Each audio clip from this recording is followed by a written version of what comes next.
involves all those steps which are taken during or in the process of producing the grains or producing the crops.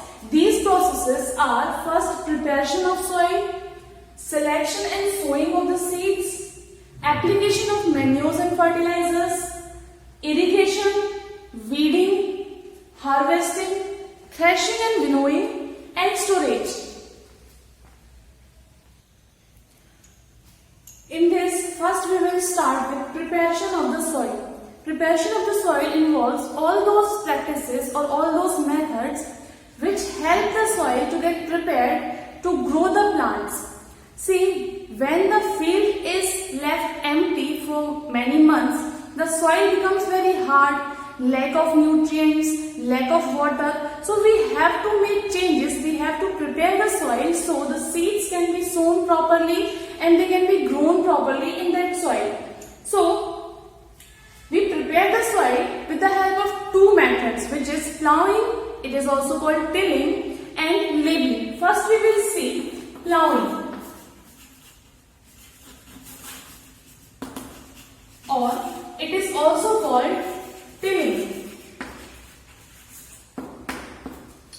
In this process, we make the soil tilted, or with the help of different types of instruments, we loosen the soil. We make some changes in the soil so that the soil can absorb enough amount of water. It can mix its nutrients evenly. The surface of its area can get even. So the process of plowing also includes some instruments. If we see what are the instruments which are used in the plowing or tilling of the soil. Okay, so the tools and instruments which are used in the preparation of soil. Traditionally we use three types of tools. First is plow. Plow is an instrument which has a wooden rod which is called plough shaft, and it has a beam, a wooden log which is called beam. It has an iron blade like structure which is called plowshare, and this beam is attached to bullocks or oxen. They carry or they pull this bullock or pull this plow, so the soil is then tilted or evenly mixed. Second tool is hoe. Hoe is an iron tool in which a rod-like structure is there. With the help of this rod-like structure, a iron plate, or which is also called blade, is attached and it has a grip. By holding this grip, this whole structure is pulled. With the help of this plate, the soil is tilted. The third and the modern tool which is used in plowing is a tractor, or we can say a cultivator. In this, a tractor cultivator is used. That means this is a cultivator. It has iron blades. More than 2-3 iron blades are there which are pulled through the tractor.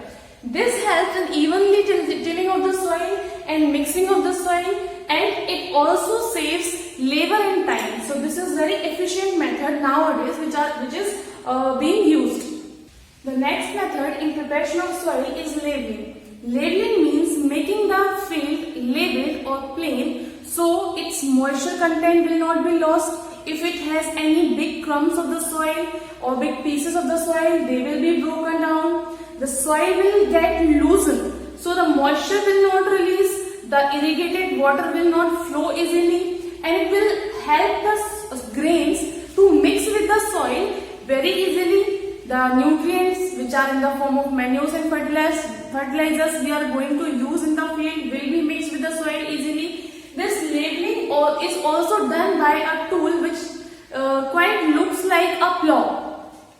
With the help of that instrument, which is called labeler, the soil or the field will be labeled. So the next practice of agriculture is selection and sowing of seeds. For selecting the seeds, we need to be very careful that we select seeds of very good quality. So first in this is, we have to consider quality of seeds.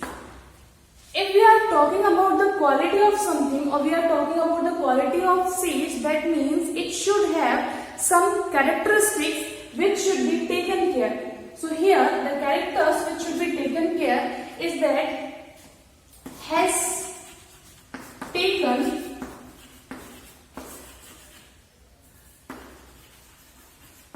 from good plant.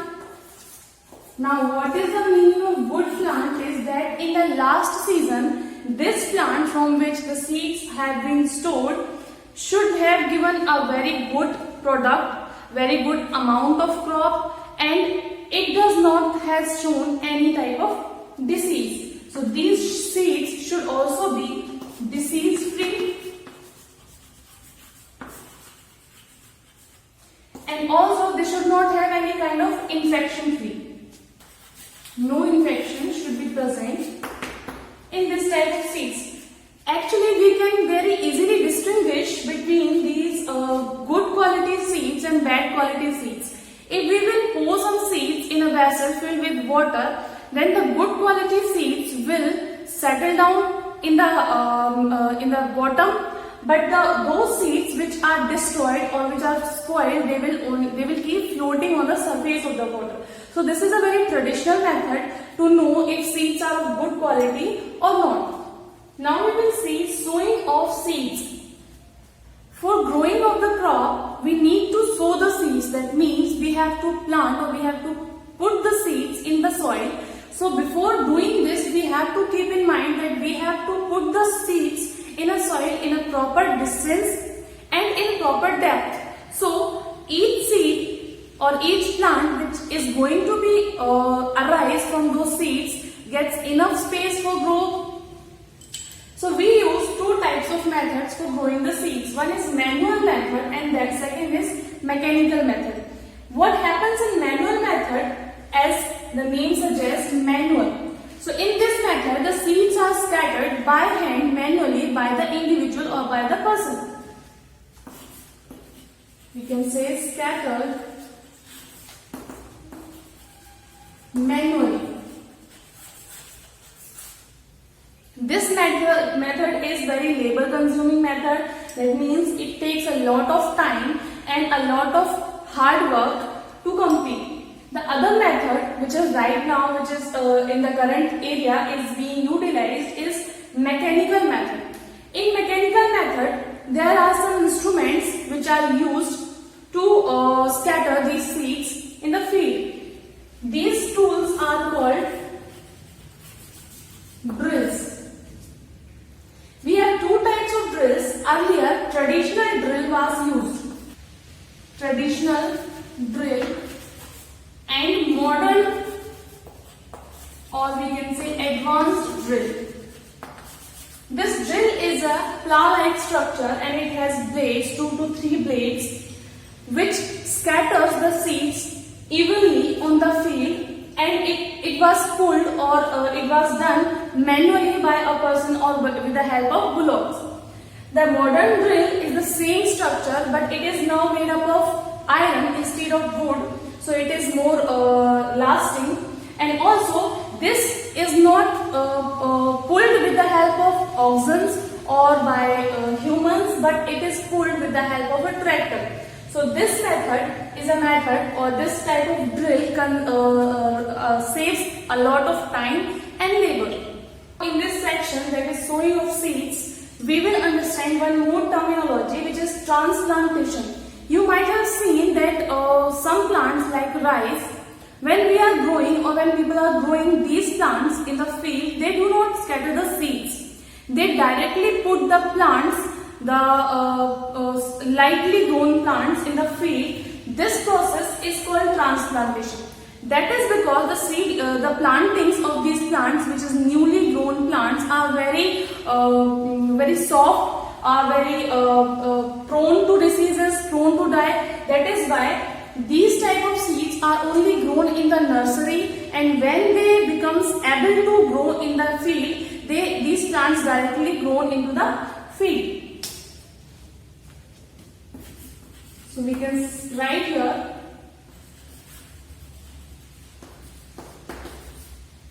seeds grown in nursery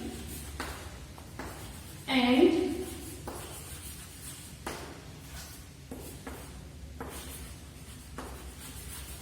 the plantlet, which are small plants, shifted into the field. This process is called transplantation. This process is not utilized for all the crops but for specific crops. Okay, now we will see application of manures and fertilizers. See, whenever we have to grow any crop in the plant, we need to supply enough amount of nutrients to the soil, because plants get their nutrients only from the soil. So soil should also contain enough amount of nutrients. So these nutrients, because of again and again growing of crops on the same land, these nutrients becomes very less. So in that context, we have to provide these nutrients to the soil. This process is called mineral replenishment or nutrient replenishment of the soil.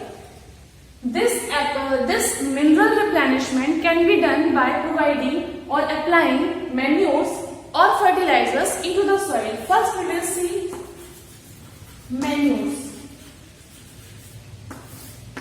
What are manures? Manures are actually organic compounds. These are actually organic compounds which contains a lot amount of broken down minerals, broken down substances which act as minerals or act as nutrients for the plants. We have specially 4 types of manures. First is farmyard manures. What happens in farmyard manures? For making this type of manure, some animal waste like cow dung, etc. is taken and dumped into the ground, dumped into the soil, and after some time, because of action of microorganisms, these cow dung or these waste converts into manure, which can be directly applied on the soil.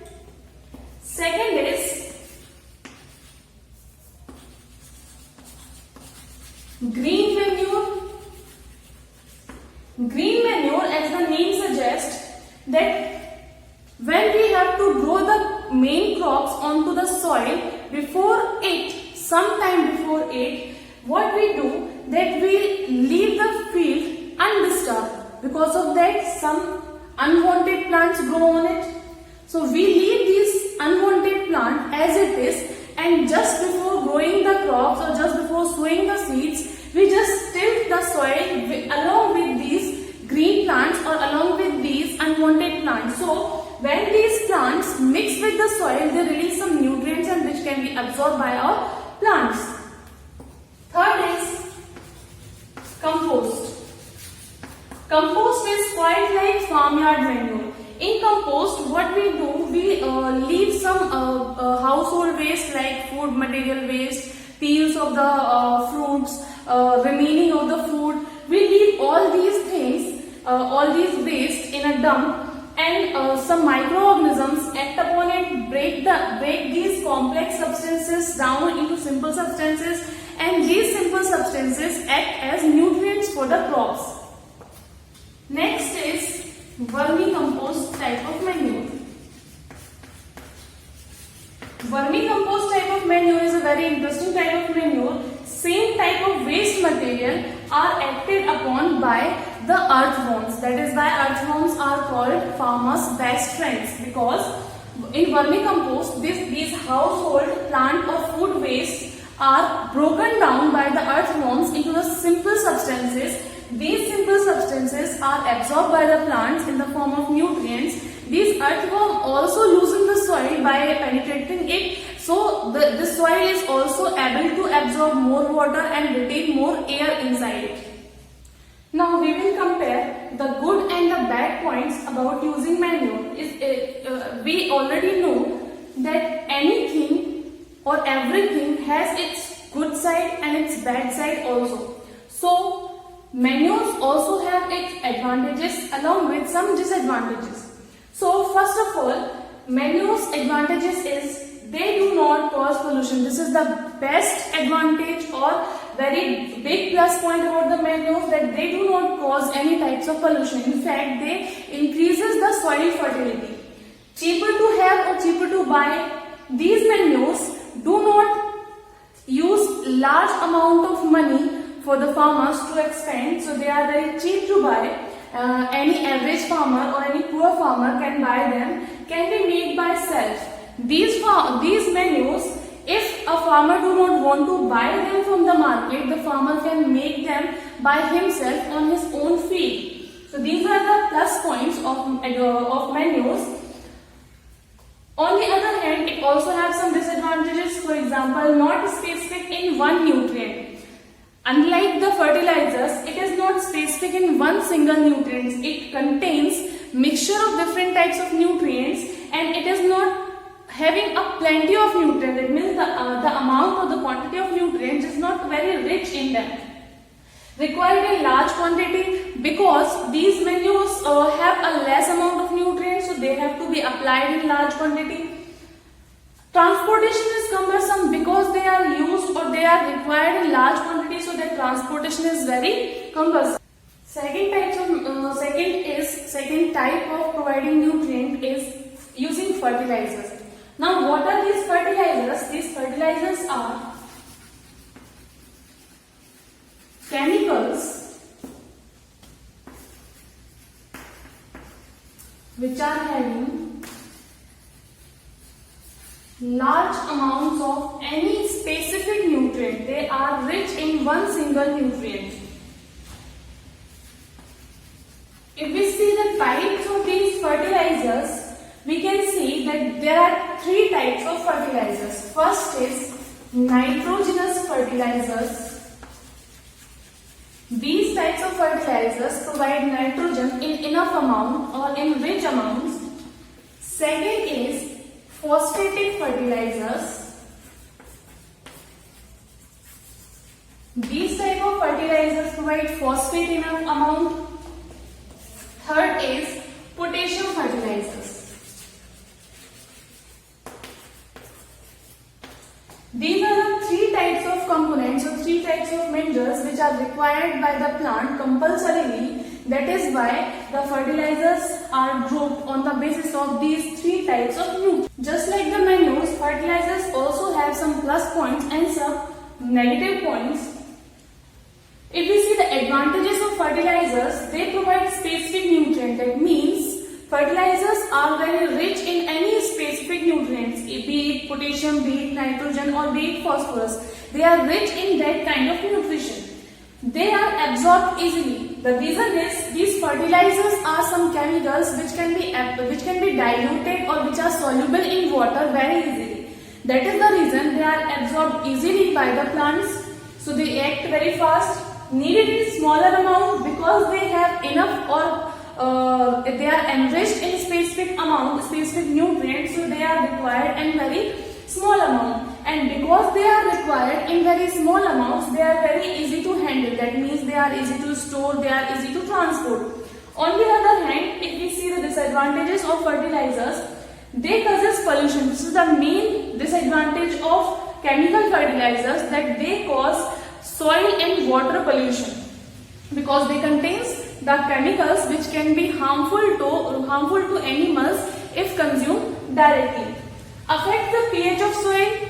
That means they makes the soil more alkaline or more acidic. So this type of soil will lose its fertility. Can damage the crops.